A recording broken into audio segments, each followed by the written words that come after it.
for purposes of making available to others. So I'm not, and I don't want to, I think I've introduced myself to you before, and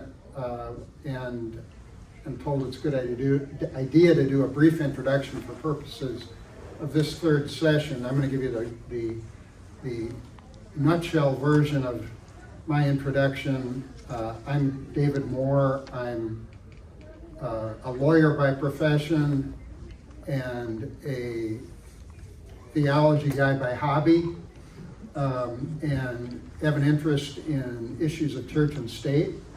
That's all I'm going to say for now, for purposes of this third session that we've done here regarding church and state. And go ahead. Could I ask you to straighten your name tag? That's going to bother me through the whole thing. Leslie, I don't need another tech issue. Oh, right, okay, thank you. All right, so in the first session we talked about Luther's theology and his theology of the two kingdoms, to get kind of so that we could look at issues of church and state with our, I'm going to say with our church hats on, with how we look at this from the standpoint of our faith and what we believe, what we have learned about the relationship of church and state.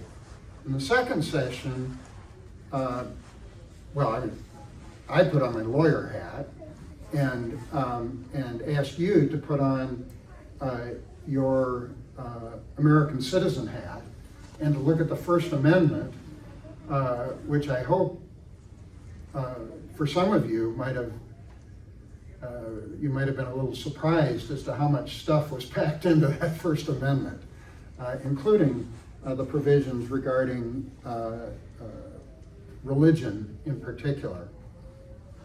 And my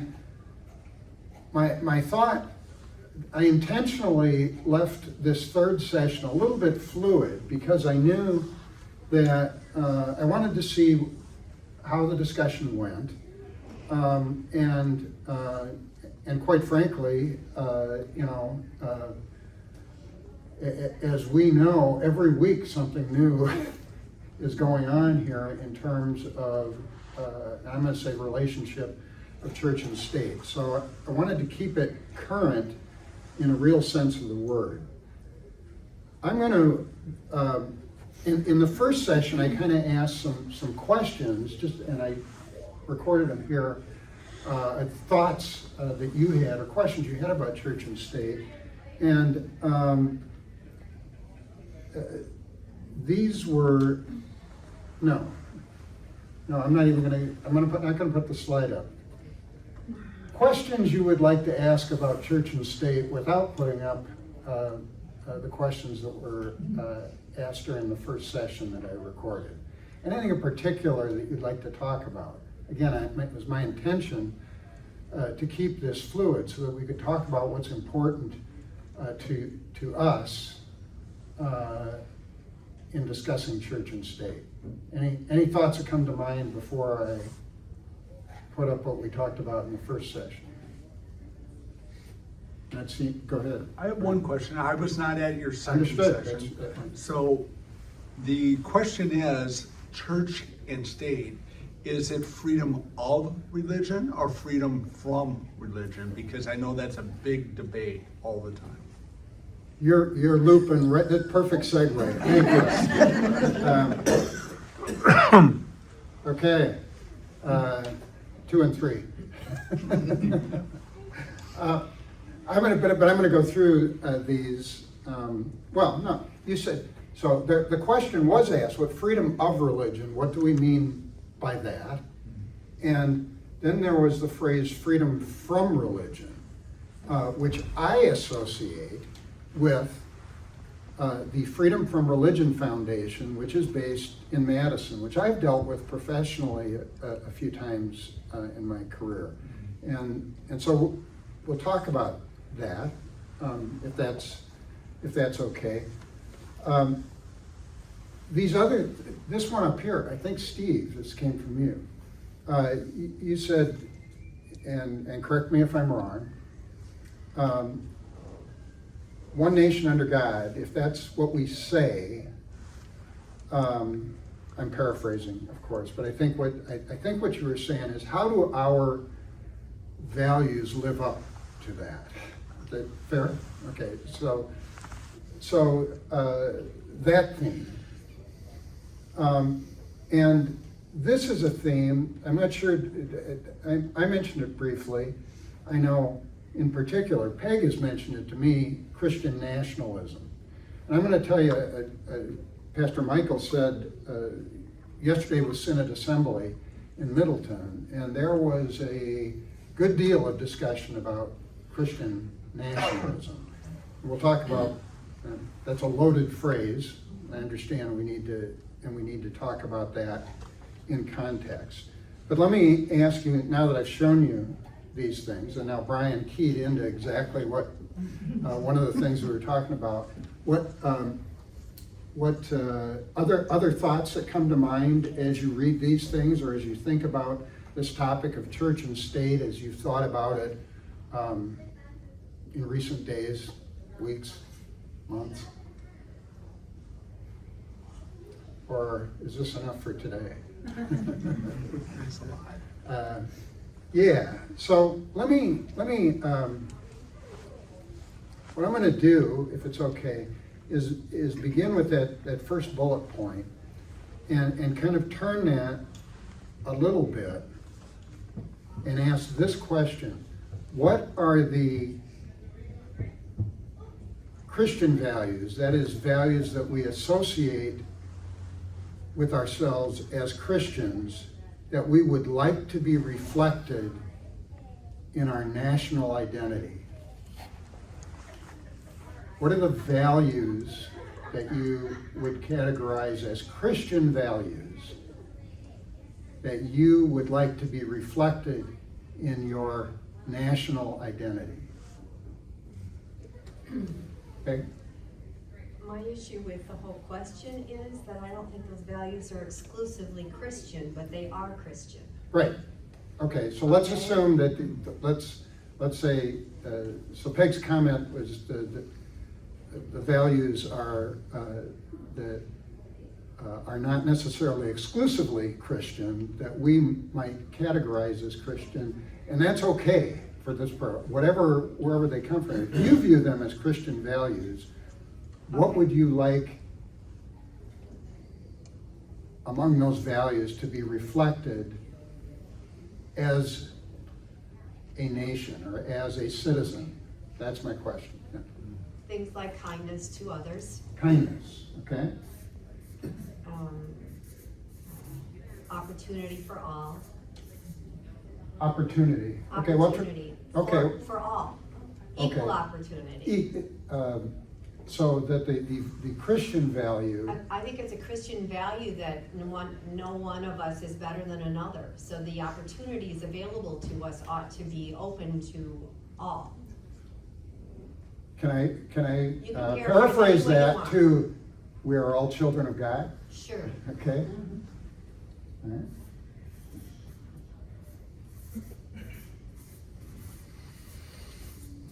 And so the value in this case would be recognition that we are all children of God, right? Okay. Other values of, Well, our monetary system has "in God we trust." okay, Doesn't that feed into the same thing? okay, so. I mean, that's a government trust- statement. So the Christian value is trust in God, okay?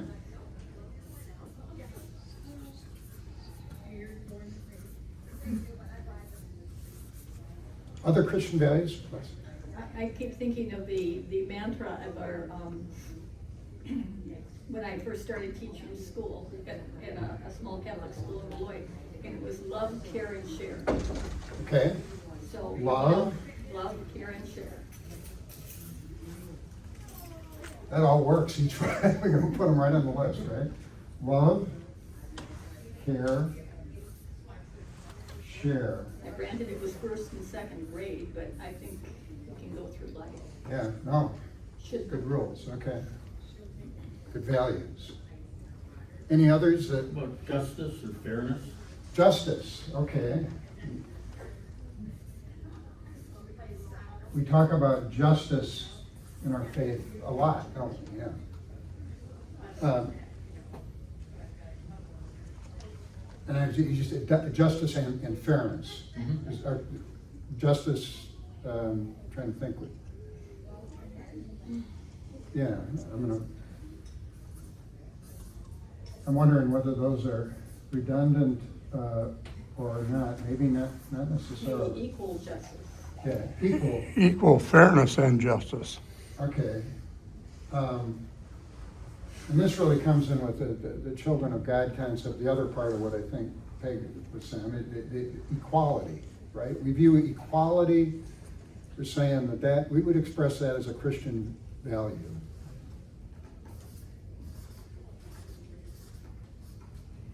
Okay? Others that come to mind? That's good. Charity to the stranger, Okay. which kind of goes along with all of the others, kindness and. Right, kindness, so,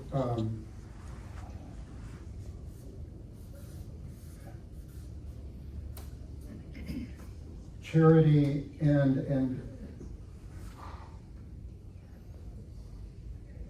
I think that, this seems to me to be particularly, as I associate as Christian value, you mentioned the stranger, for the stranger in particular. So I'm gonna put that. Okay?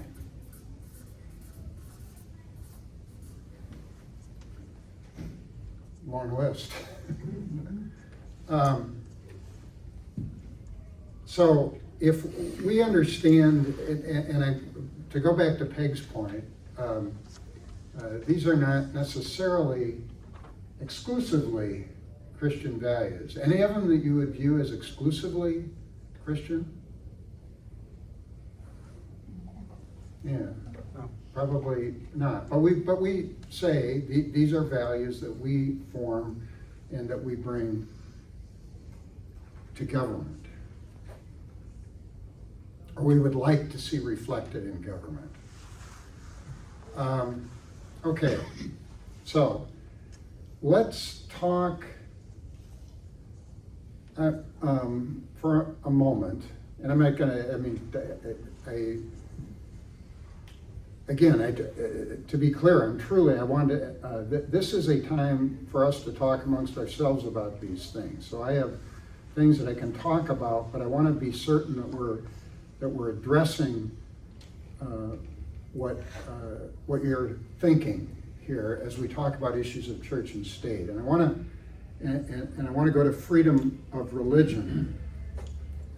And freedom of religion is a concept that we view, I believe, as an American value, right? The freedom of religion. And we probably wouldn't list freedom of religion up here on this list of Christian values, but we would list freedom of religion. And that value is expressed in the First Amendment.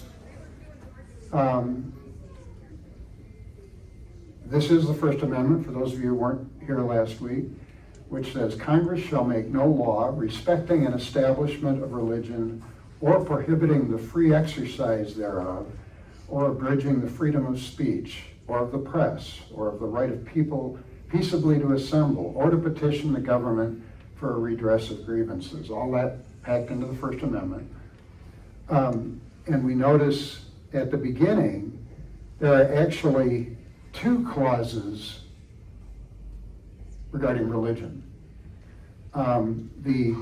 What the courts call the Establishment Clause, no law respecting an establishment of religion or prohibiting the free exercise thereof,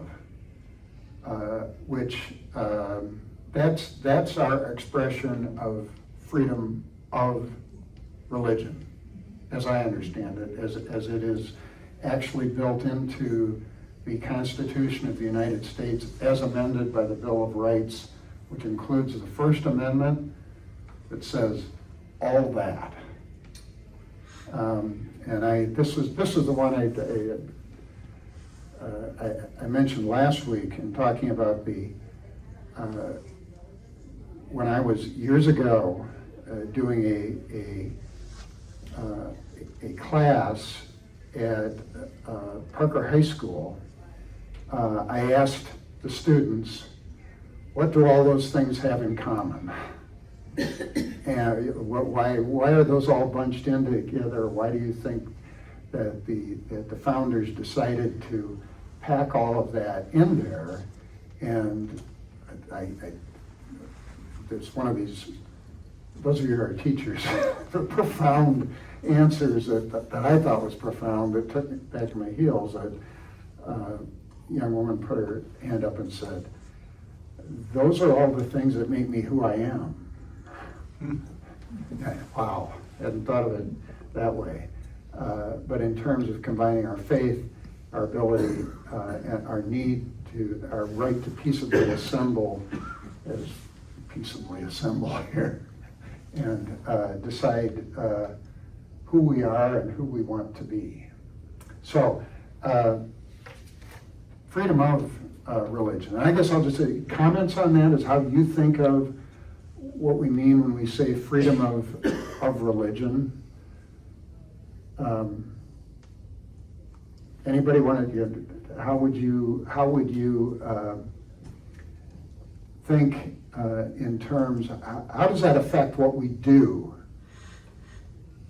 as American citizens, or that we would like our government to deal with? The issue of free exercise. Any thoughts that come to mind about that? Go ahead. Well, the understanding I have, the grievance that the colonialists had against England was that they had an established church, the Church of England, and that had root in government. And therefore it caused grief or grievance by the colonialists because they didn't all believe in that. Right. And so therefore they want freedom of religion, not Right. the establishment. Right. of the And religion. what, the interesting thing is that, and we talked about this a little bit last week, but yes, you have the colonies wanting to take a step back from this Church of England, which was formed about the same time that Martin Luther was doing his thing, created by Henry VIII, kind of enshrined by the first Queen Elizabeth, who was the daughter of Henry VIII. But in the United States, what happened was we had these colonies were a little different, and you had the colony of Virginia, who, as a colony, did have an official state church, the Church of England, until the Revolution. Then you had the Puritans up in Connecticut and Massachusetts, who came to the United States to escape religious persecution because their faith was not recognized, and they set up their Puritan faith that said, and we don't want anybody else. So that became the official religion. And so you had a variety among the colonies as to how that was done. And a guy by the name of Roger Williams, who was a Puritan, said, I'm not sure this is the way to do it. Went to what became Rhode Island. And Rhode Island, he believed, and he used words to the effect, and I had this on a slide last week, about, raised the concept of maybe we ought to keep church and state separate. And so he was the first, one of the first to do that. We talked about Pennsylvania, which was pretty tolerant, although not entirely tolerant. And different states handled that differently. But freedom of religion became a subject of debate in at the time of the American Revolution, of course, and even in Virginia, they said, well, we can't probably continue with the Church of England as our official church, so, and we can Americanize that by creating the Episcopal Church. And maybe we ought to think about, how do we feel about the church being supported by taxes, if we name it the official church? And how do we feel about allowing the Baptists, well, I guess it's okay for the Baptists to do their thing, but should they get tax money like the Episcopal? And here we go. And so actually it was in the colony of Virginia that a lot of this debate was created, and Thomas Jefferson was proudest of how Virginia ultimately dealt with that, which was essentially this. Although it was enshrined in the Virginia Constitution early on. So, yeah, Peg. I'm sitting here wondering, and I can't think it through, so I'm gonna ask you, was it the democracy that drove that feeling? I mean, where else in the world do you have freedom of religion? And is it usually attached to a democracy? Yeah. Are they kind of a partnership? Yeah, so Peg's question for the recording was, is freedom of religion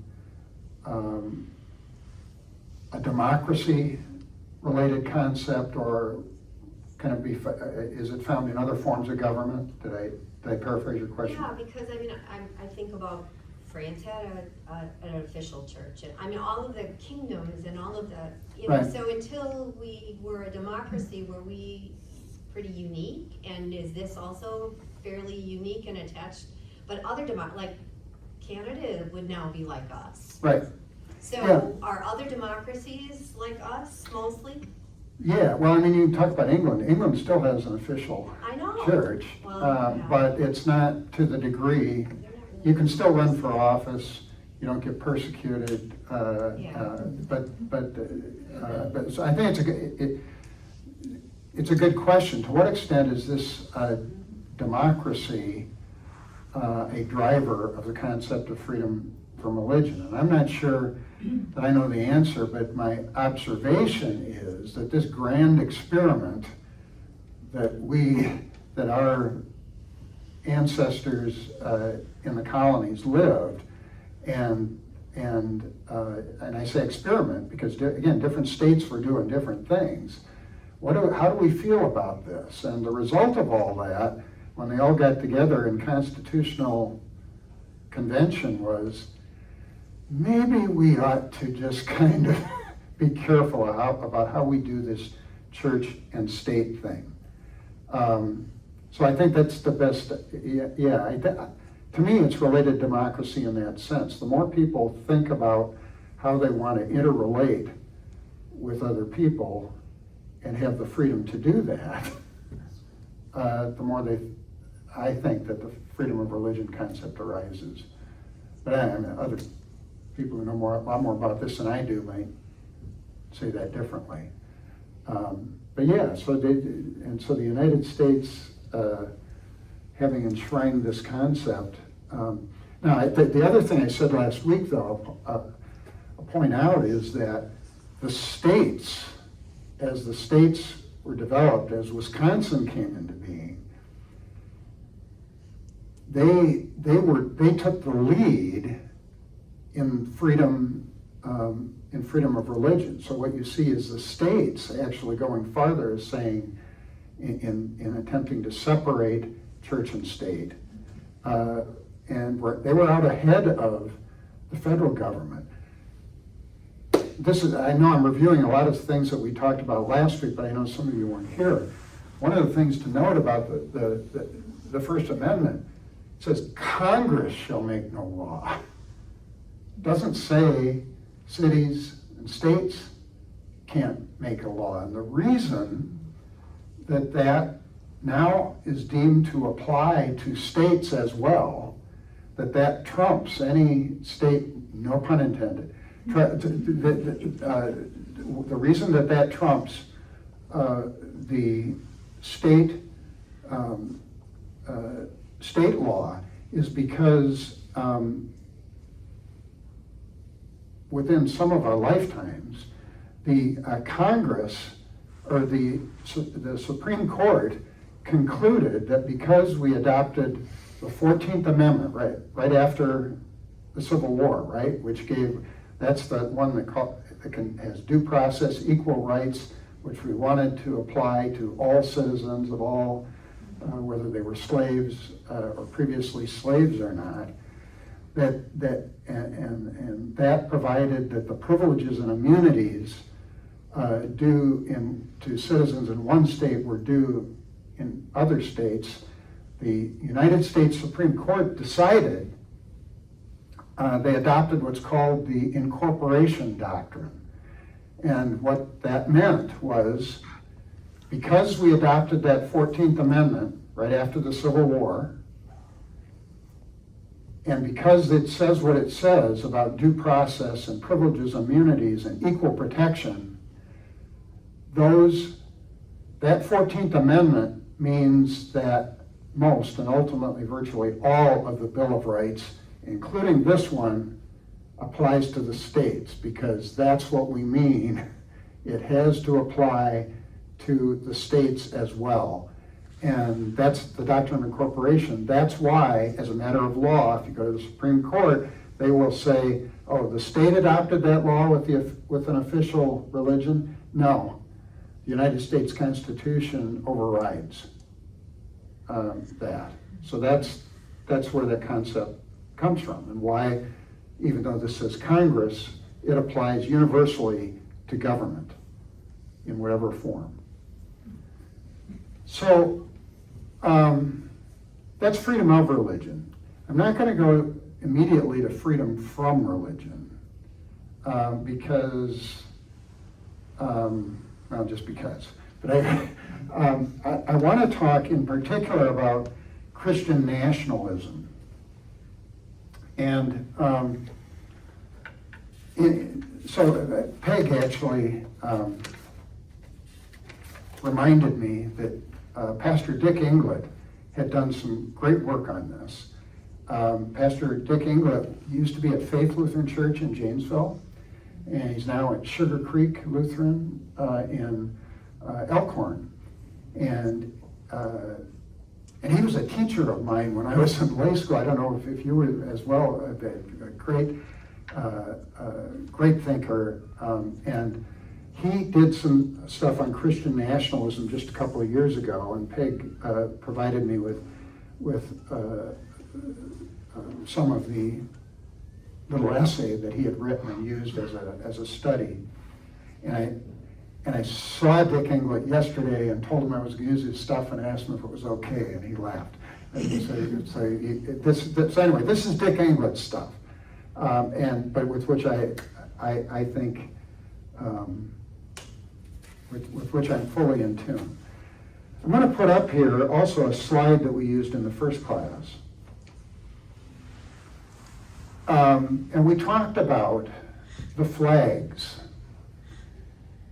the way we use flags, and the fact that the Christian flag was developed by a school superintendent in about 1897, came out of the idea, well, we really ought to have a flag for the Christian religion.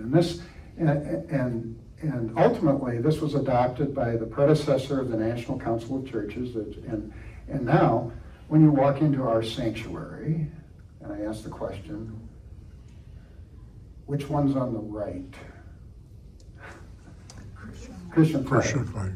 And we talked about the fact that, according to the laws of flag etiquette, the American flag should be on the right, and that the way this has been dealt with is the Christian flag is on the congregation's right, but it's on the pastor's left. And this is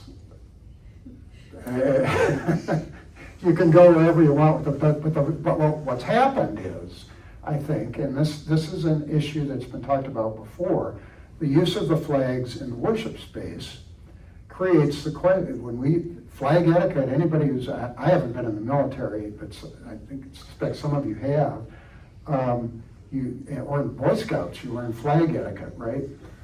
American flag always goes on the right, that's a basic principle. And by introducing another flag, which is supposedly stands for our faith, where do we put that? So I just think that this kind of capsulizes the discussion of Christian nationalism as I think about it. And this is me, not Dick England. But the Christian flag, if you go into the Bible Belt in the South, and you will see people where you might see the American flag in front of houses, you'll see the Christian flag out there. So it's become, I think, is becoming one of the symbols of what I'll call Christian nationalism, the idea that we are a Christian nation, and that is how we should align ourselves. And not necessarily in terms of adopting Christian values, but saying we mix the concepts. So I'm going to introduce a couple of concepts in Christian nationalism, and the first is theocracy. And I'm defining a theocracy as a government where the faith, the religion is locked completely with the nation. And an example of a theocracy is Iran right now, right? That is a theocracy. Now, Iran is not the only example. In ancient Israel was a theocracy in every sense of the word. A nation that identified itself by its faith, by its God, one and the same, right?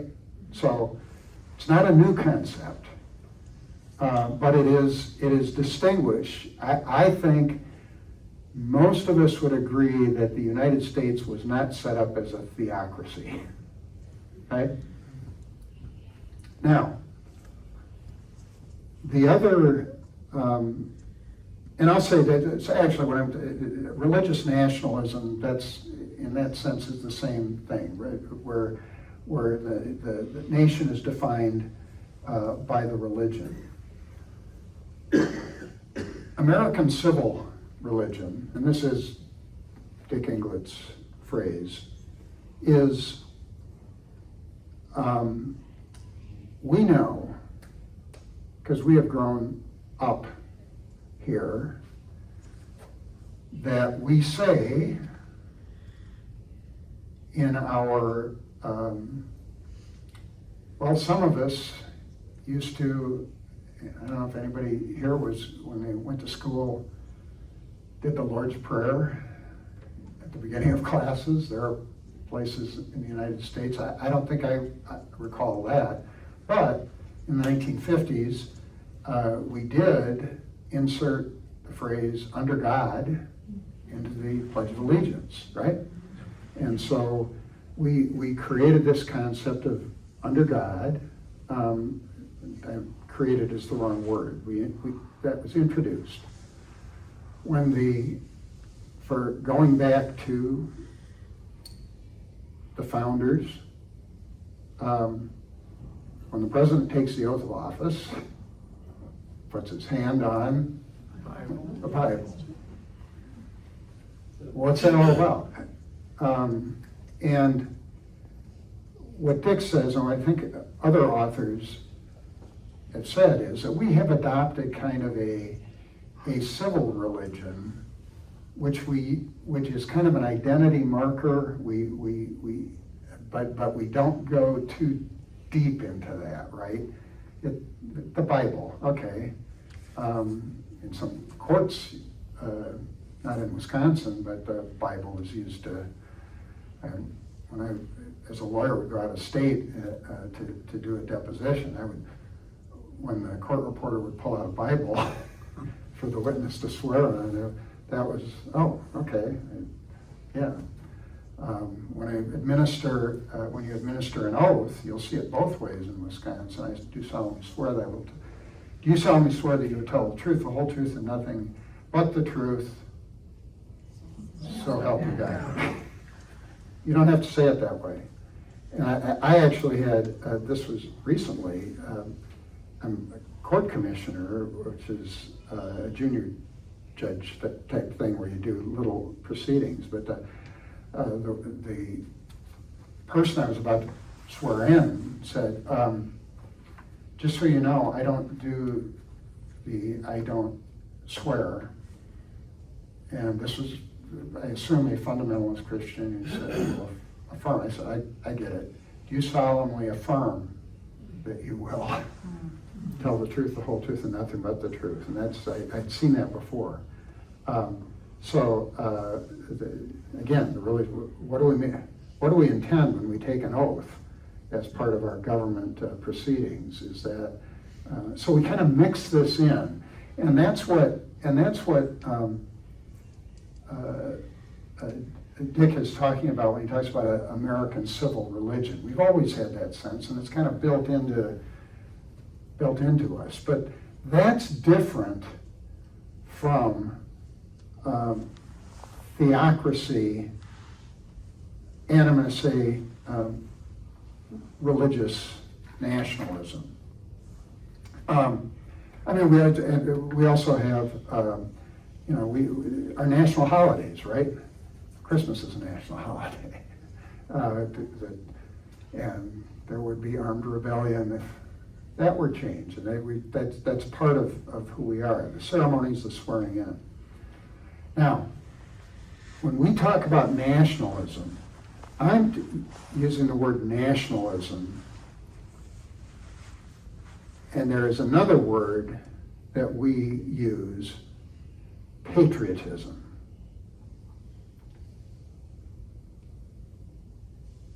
I'm going to ask you, because I'm trying to define a concept that isn't written down anywhere, but what does it mean to be patriotic or a patriot? Thoughts? You're pledging allegiance to your government. You pledge allegiance to your government? Yeah, okay.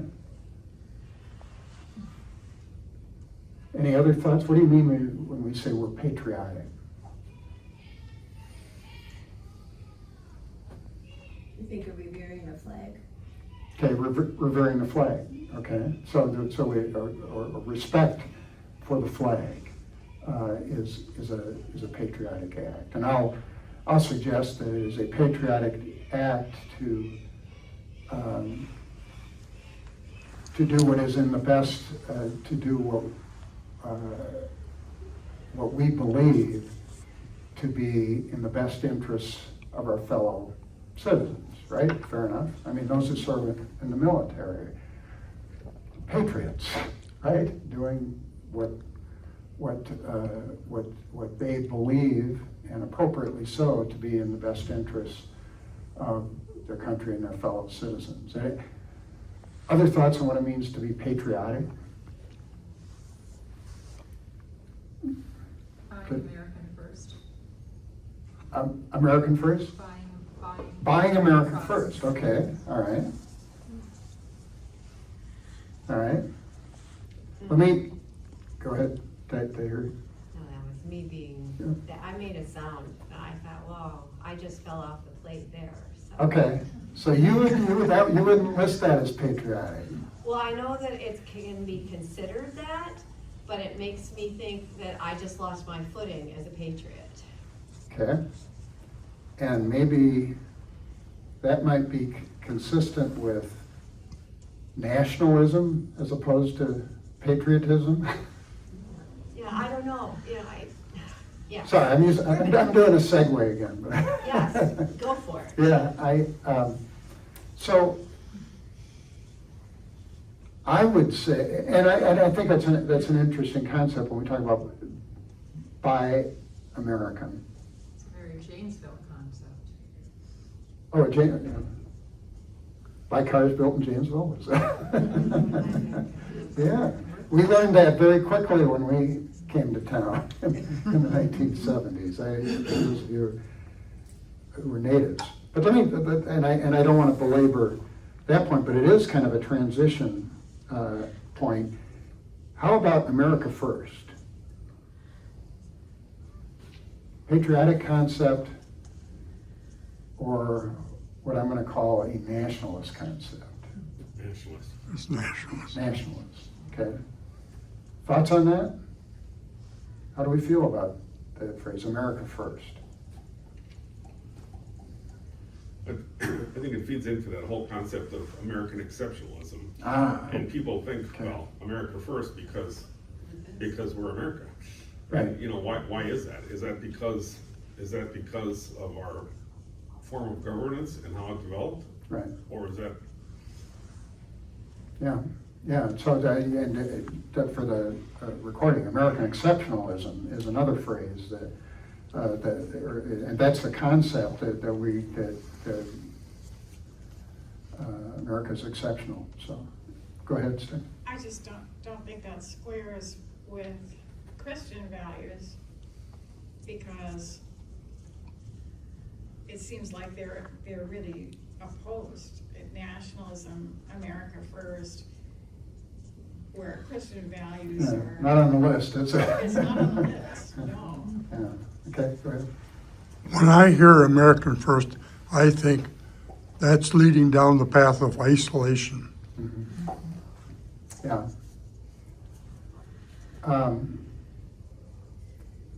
Yeah, and the isolationism,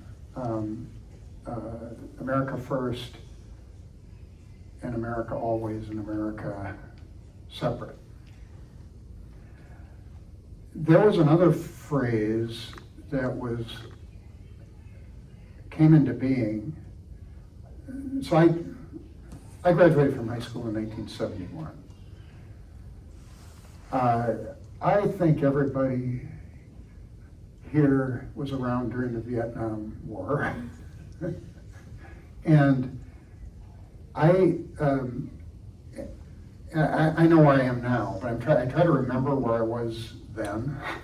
I don't know, and growing up in a small town in Iowa, and recognizing that at some point there was a good chance I was going to be drafted.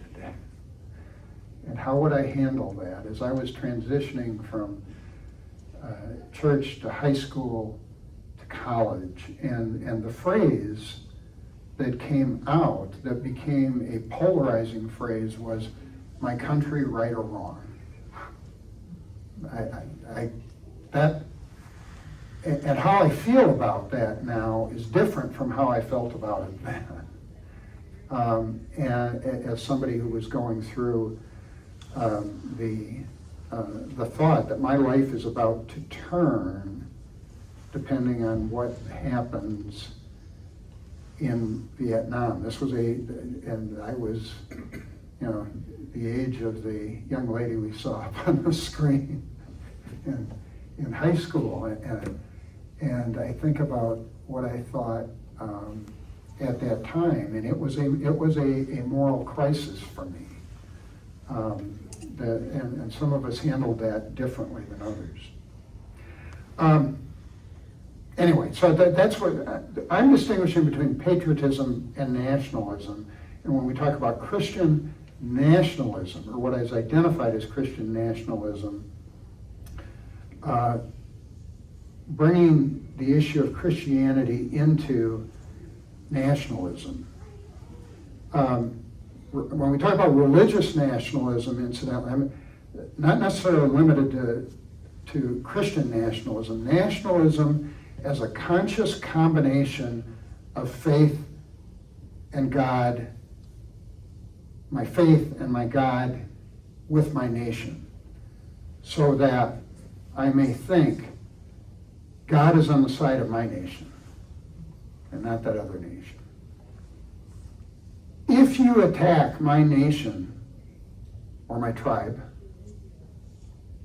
you attack my faith. And if you attack my faith, you're attacking my nation, my tribe. And I'm going to say, it's not a new concept. Ancient Israel thought exactly the same way. That's how, read the Psalms. David, my namesake, identified his position with God's position.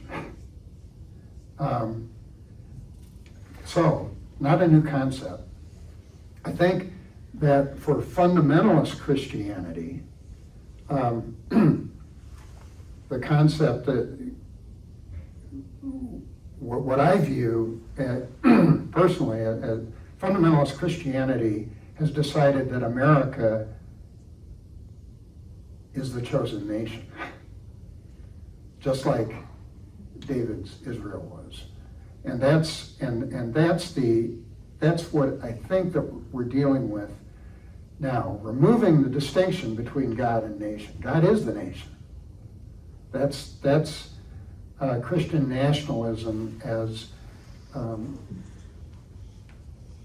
Dick Englert had described it, and I would suggest as well. So if you attack my nation or tribe, you attack my faith or my God. If you attack my faith, you're attacking my nation or tribe. Dick Englert quoted this, a quote from a member of Congress.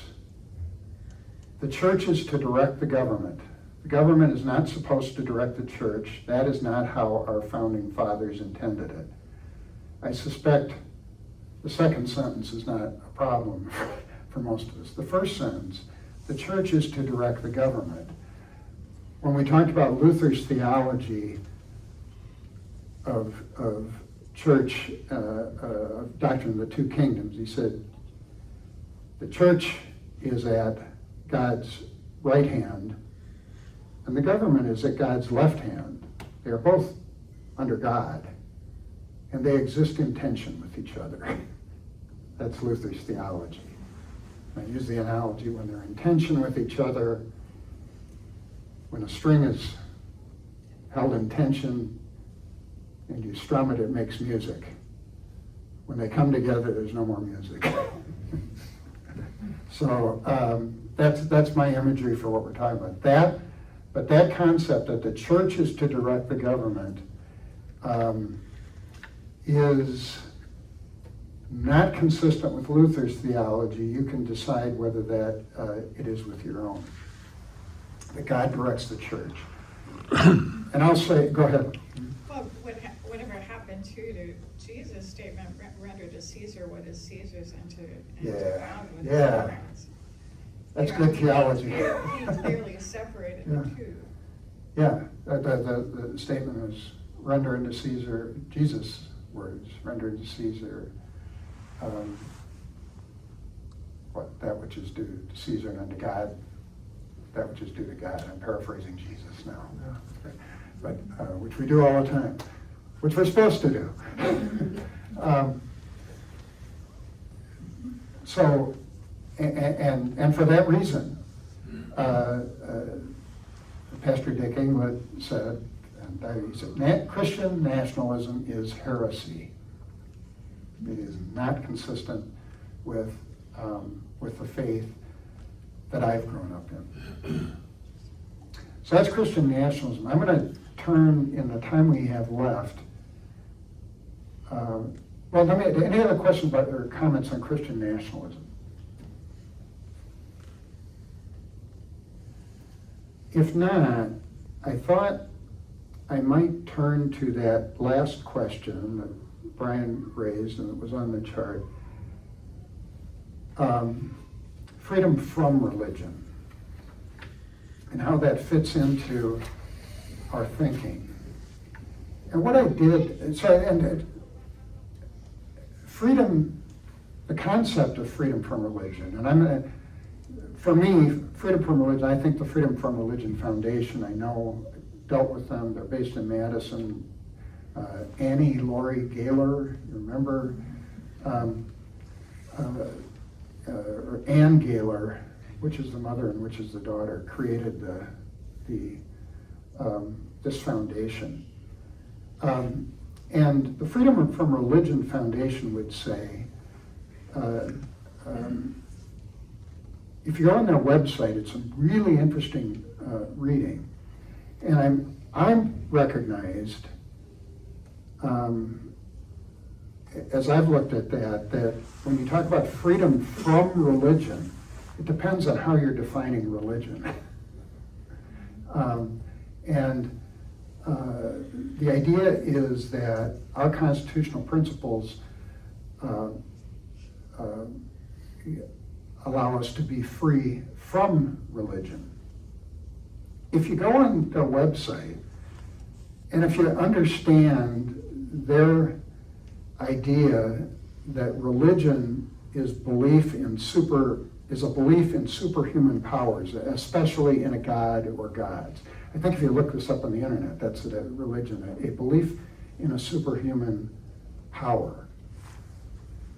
As we've talked about the theology of Luther and more recent Lutheran theologians like Dietrich Bonhoeffer and Paul Tillich, they talk about when we define God,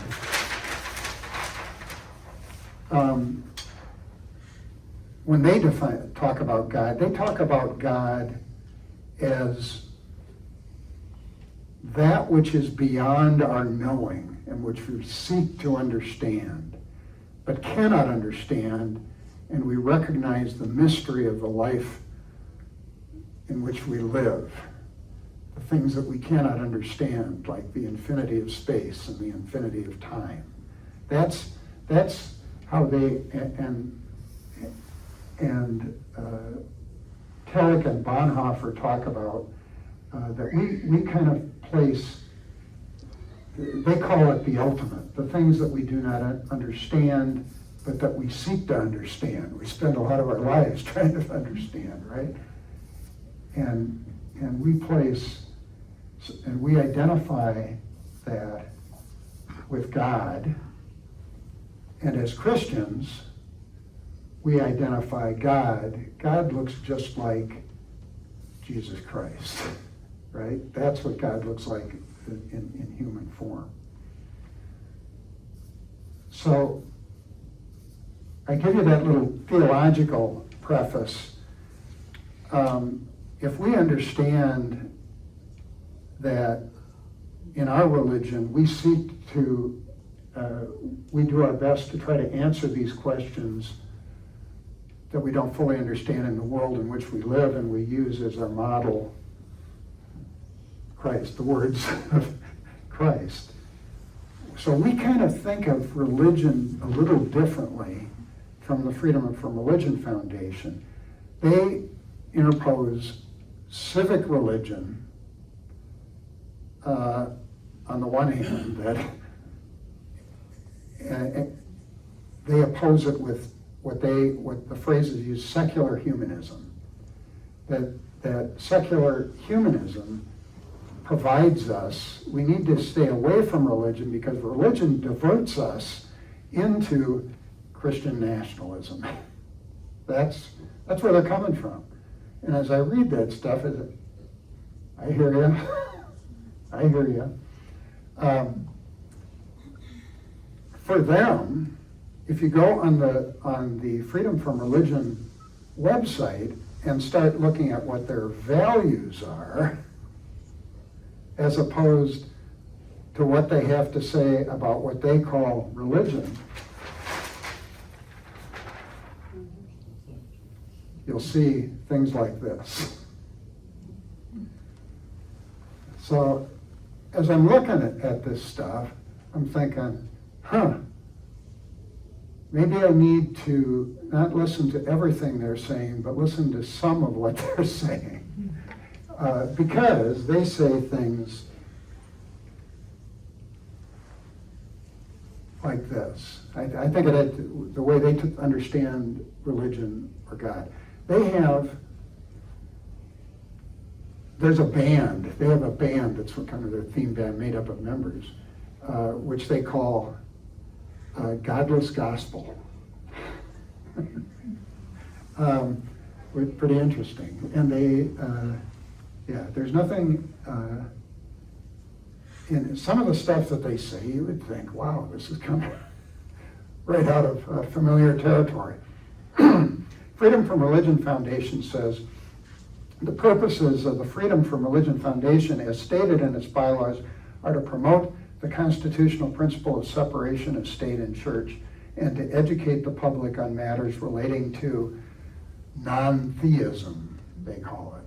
They don't like to talk theology, they talk non-theism. We don't want to talk about God because we identify God, we identify Christianity with the problems we see with Christian nationalism. They also say on their website, First Amendment violations are accelerating. The religious right is campaigning to raid the public till and advance religion at taxpayer expense, attacking our secular public schools, the rights of non-believers, and the Establishment Clause. Christian nationalists are using the free exercise of religion as a weapon to impose religion rather than as a shield to protect religious minorities. Hard-won victories for women, LGBTQ plus, and civil rights are imperiled. So the Freedom from Religion Foundation recognizes that the United States was first among nations to adopt a secular constitution. The founders who wrote the U.S. Constitution wanted citizens to be free to support the church of their choice or no religion at all. And I'm going to stop there. I would argue that everybody has a religion. It's what they believe in and is most important to them. That's right. So I don't, but I see what they mean here. Our Constitution was very purposefully written as a godless document whose only references to religion are exclusionary. Interesting thought. Not true of the Declaration of Independence, incidentally, but the Constitution, I guess that's true. They talk about the phrase, a wall of separation between church and state, was coined by President Thomas Jefferson in a letter to the Danbury Baptists. He's talking about toleration of the Baptists. They'd asked him to explain the First Amendment. The Supreme Court and lower courts have used Jefferson's phrase, those words, separation of church and state, which is not in the Constitution. But we use that as a shorthand.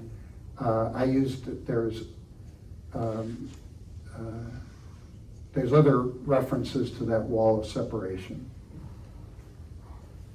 They say the words "under God" did not appear in the Pledge of Allegiance until 1954, when Congress under McCarthyism inserted them. Likewise, "In God We Trust" was absent from paper currency before 1956. It appeared on some coins earlier, as did other sundry phrases such as "mind your business." Boy, I've heard that one too. The official U.S. motto, chosen by John Adams, Benjamin Franklin, and Thomas Jefferson, is "E pluribus unum," out of many, one. Which goes great with the passage from Acts today.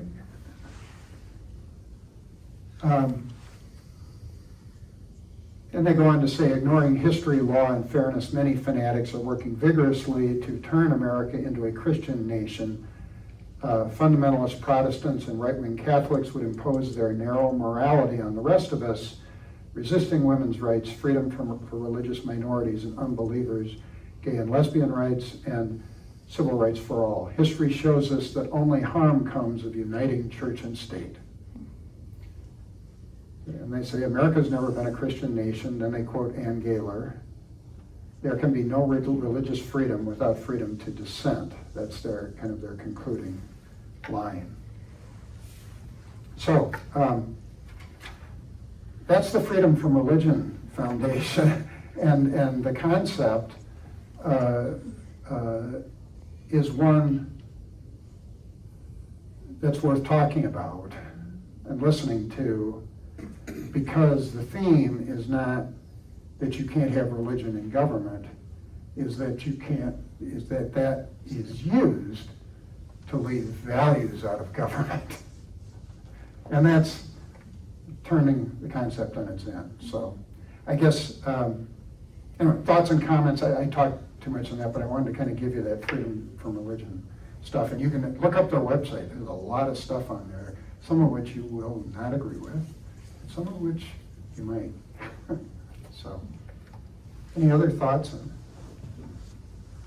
or questions? When you were talking earlier about Americanism and so on, it's hard to find something to buy that was made in America. Yeah, yeah. All your clothing, if you look at your labels, it's China and Thailand and, you know. Yeah, right. But that's maybe changing as we speak. And that would be a good time, but Yeah. I mean, that's how it's been. No, that's right. No, we're in a globalized, we have been in a globalized economy for some time, and so that's why the Made in America thing has become a source of controversy. Stephanie? I read this interesting story about this American businessman who was looking at with all of these tariffs and stuff, kind of figured out how much it would cost to make a certain product using American workers and American infrastructure, and how much it would cost to continue to make it in overseas. And he said it's not enough to really just show these to people. So what he did was he put it up on his website, one of the exact same thing being made American at a certain price, and one being made abroad at a lesser price. And he said he kept it up for 4 months, and not one single person who went to the website picked the one that was American, because it was actually more expensive. Right. And so for him, it wasn't, I mean, you can say all you want to, yes, I want to buy American, but when American is 2 or 3 times more expensive, Right. it becomes a harder choice for people to pick that, Right. that when they're at the exact same product. Right, so the economics of buying American going forward. What is a T-shirt going to cost? We'll find out. But that's yeah. So and we talked about, again, America. The Buy American as one of those things that we've understood, that we understand in the context of our understanding of church and state, and how we get from and how we deal with the Christian values, again, in relation to our American citizenship. We could do more classes on this on this topic, but it is past time for me to close. So let's close with prayer. Lord, we gather freely as people of the body of Christ in a nation where we are free to do that, and we are free to express our will when we agree with our government and when we disagree with our government. Help us to live as the church, as the body of Christ, both recognizing that the church, that the government lives under God, and that they each perform their roles, and that they sometimes live in tension with each other. Help us to live into the faith you have given us as Christians, as Lutherans, as American citizens, as people of God. We ask this in Jesus' name. Amen.